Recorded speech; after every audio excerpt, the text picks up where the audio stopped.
Welcome to Turtle WoW News with Vrograg. I'm the disembodied voice of Vrograg Fishlayer, here to bring you all the server news for the week of December 26, 2023. Pre-production happened during Christmas, so I'm taking a little time off from reporting in the field. Today's news will just be me talking with some footage the studio put together. Happy holidays. Let's get to the news. The 20th was the official release of the patch, and with it, the server received a myriad of updates, improvements, and some new zones. Previously, we covered most of these changes, but keen watchers of last week's news might have noted that a certain part of the broadcast needed to be censored. The reason for that was because Acalix asked me to let explorers find the secret rather than tip the community off that it was out there. The secret was found a few hours later. That's right.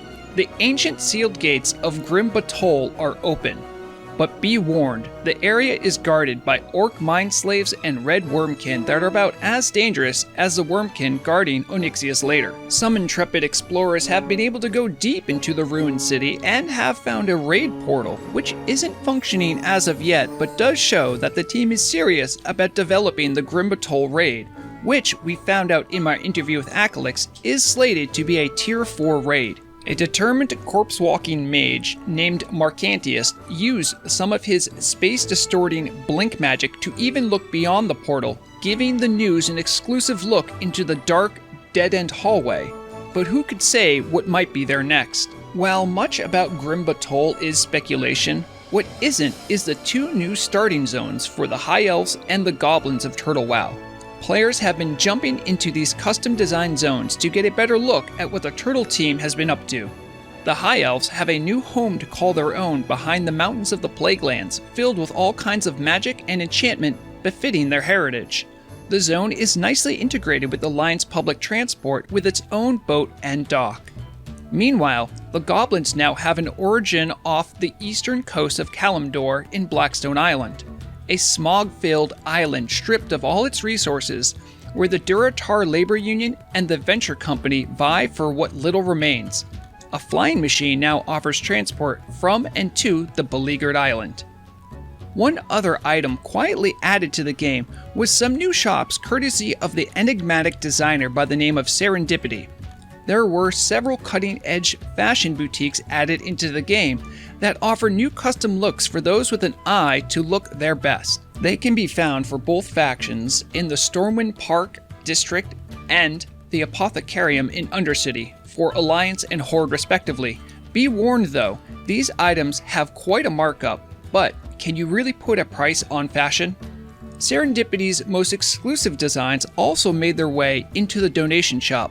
And, as a reminder, the donation shop is still 50% off until January 1st. Not only that, but just in time for Winter Vale, there was a quest added to the holiday zone to get some unique festive garb as well, so get it now before it's gone for another whole year. So whether it's fashion, new adventure, or uncovering ancient mysteries, it looks like the Labor and Legacy patch has certainly not disappointed. Keep your eyes peeled, you never know what new thing you might find. While many are with friends and family during this time, profiteers and speculators have not taken a break, so let's check in with the auction house. Hey, it's Market Watch, where I take data from wowauctions.net and make graphs for your entertainment and possibly your profit. Onto the stocks. Arcane Crystals started the 2-week period at 28 gold, and other than a brief spike on the 23rd, have steadily fallen towards the 20 gold mark. In the full context of pricing, we're definitely in a recession for the crystals, and show that supply is finally pushing down demand. Black Lotus trended flat last 2 days, normally staying between 32 and 34 gold with brief spikes in volatility. These prices are certainly elevated since May, but show signs of flattening out. Cured Rugged Hide trended down by about a gold, ending the 2-week at 21.22, but spent much of the time coming down from a 2 gold rally on the 14th. Looks like this might be a downturn in the ever-wild ride that is the Hide. Could be a buyer's market soon. Grom's Blood came down in value last 14 days, losing about 10% value to end at 1 gold, 5 silver. We are recovering from historically high prices on the demon-infused herb, and the recent speculation might finally be getting checked by more focused herbing. Large Brilliant Shards were trending flat until the last few days, where they stumbled down to nearly 3 gold. This is still historically cheap prices, and the recent rallies have fallen short of more growth, so buy while the getting is good. Mooncloth had a mostly unremarkable 14-day period aside from a rally on the 17th to reach north of 22 gold, and are steadily trading at 18. We know that Mooncloth could possibly be much more expensive, but the last few months are showing remarkable stability. Stonescale eel have been as steady as ever last 2 weeks with only momentary dips, and remain normally in the 1 gold 10 silver range. With this kind of evened trend, the prices of the pre-October and hyper-spawning stonescale eel pools might just be a thing of the past. Now on to the SNV 7, MarketWatch's own index made up of these previous 7 stocks. This month, we saw a big climb in the early weeks of December, but since, the index has settled down to close to just under 20. With signs pointing to the index depreciating, we might expect a more stable economy and one with less inflation. Alright, that's enough work on the market. Thanks wowauctions.net for the data, and let's get back to the regular news. 1.17.1 dropped last week, and with it, a changelog on some small errata that did not make it into the patch notes, so let's go over to them quickly with a rapid-fire changelog roundup, so I can get back to my eggnog.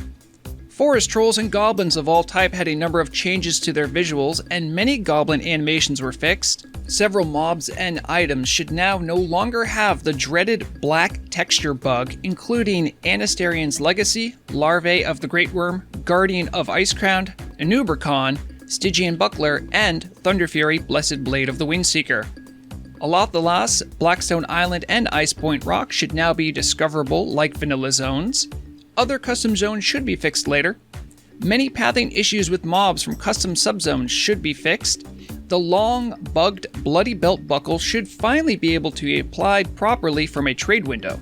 The /wave command should now play an appropriate voice line. The Deadwood Pipe Stun is now removable and preventable from effects that do so. And perhaps most curious, invisible NPCs will hopefully stop attacking players during the Saffron encounter. A strange, devastating, and hard to reproduce bug that has haunted the halls of Naxxramas since May when it was first discovered. In a separate technical section of the changelog, the team reports that vertex animation shaders and smooth shading is mandatory for the custom models like goblins to display correctly. And for anyone who uses the popular PFUI add-on, make sure to update to the most recent version to see the new zone maps.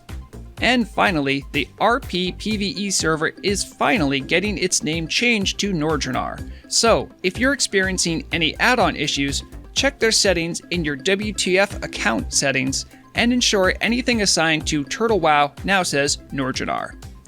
That's it for the changelog roundup and the news this week in general. I hope you all found this program enjoyable and informative. Next week also looks busy with holiday things going on, so next week's news may look like this, but after that we'll be back to a more regular looking program. If I have some free hours to stream, I will on Saturday. Just pay attention to the channel announcements. And while you're there, make sure to subscribe and like the videos. We're so close to 3,000 subscriptions, I can taste it. I hope you all enjoy the holidays, be safe, and as always remember, the deadliest weapon is knowledge.